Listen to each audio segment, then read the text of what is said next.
and welcome back to another episode. My name's Rick, and my aim is to help you realize the truth that feeling great is your natural state.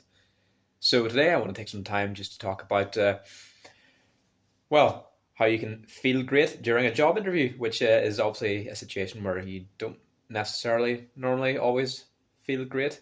In fact, it's usually one where you feel like you might want to be sick and vomit all around you, and maybe pass out in a worst case scenario. I have heard stories of that, where people I know they've fallen flat on their face quite unceremoniously. But that's not what we're going to focus on today. So basically, I had a job interview today with an optical chain. As you know, I work as an optometrist, and I had an interview for a new position today in a branch of a multiple chain in a different town.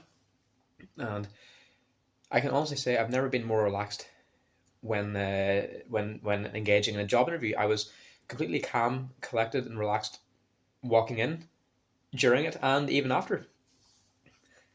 I've never really, I have felt uptight before. I felt nervous before doing job interviews. But today this is the first one I've had in maybe a couple of years, because I've been in my current position for about 2 years or so, and it's only been in the last year or so where I feel that I've really started to benefit from all of the self-help, self-improvement study and practice that I've been doing, practices that I've been doing over the years, namely the Wim Hof method and mindfulness, meditation, binaural beats, all that kind of stuff. Anyway, so today, I knew I was calm at the time, and I knew it was going to be fine, because what I had done was I had basically taken away the importance of the outcome of the interview. I had taken it off a pedestal, because I know from personal experience and from other people that I've seen around me, whenever you put something on a pedestal, whenever you really big it up in your mind, it tends to run away. You tend to put more pressure on yourself to achieve whatever it is that you're chasing. And like the classic example of a man chasing a woman, or that sounds really bad, but a man pursuing a woman, if he chases her, she tends to run away, i.e. he's too keen, too needy. But yet, conversely, at the same time, a lot of women I know enjoy the chase. So I still don't fully understand that. A lot of women like to be chased, but don't like being chased, if that makes sense. Anyway, we'll not go down that branch or down that avenue. The point is, today, with the outcome of the job, I had basically set it aside, and I had nothing really attached to it. I was good either way. My self-worth, my happiness, my sense of being is not predicated on getting this job or not getting it.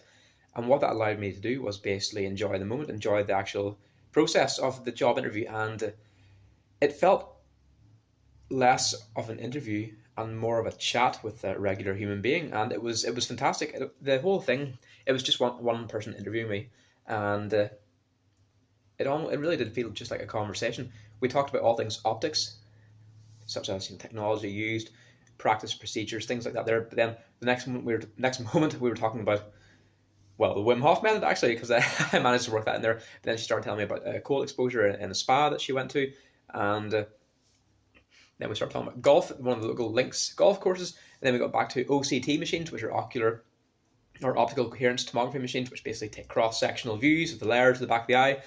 Very, very, very, very good if you're ever doing a sight test or having a sight test. And I recommend that you request an OCT scan if they have it. If they don't, it's good to do. Anyway, so the whole process, it went very, very, very smoothly and very quickly as well. By the time I looked at my watch, an hour and 15 minutes had passed, which was, I think, the longest interview that I'd ever done. So what I learned from that is, or relearned, I should say, whenever you step away from the importance or take something down off a pedestal, you're not craving it, i.e. you're not basing your happiness, or you're not betting your happiness on the outcome of whatever it is that you're doing, be it a job interview, be it a date, be it an event, whatever it is. So this can be applied to everything in your life. Just the examples that I just gave there now. If you're taking part in a competition, yes, you want to win, of course you do, but at the same time, you don't want to determine your happiness or your sense of self-worth based on the outcome, because that way you're putting undue pressure on yourself, and you're more than likely going to chase the end result that you want away. So the trick essentially is realize that you're good either way. You are already whole and complete. You don't need anything else. Anything else is a bonus. But whatever it is that you want, you need to get on the frequency of that which is you want. Like for instance, with this job, be perfectly honest, I mean, it is a very good job. I could take it either way. I'm not going to be devastated if I don't get it. I'm not going to be over the moon if I do get it. I would be happy to be offered it because, of course, like anything, it's nice to be wanted. But I'm good either way. So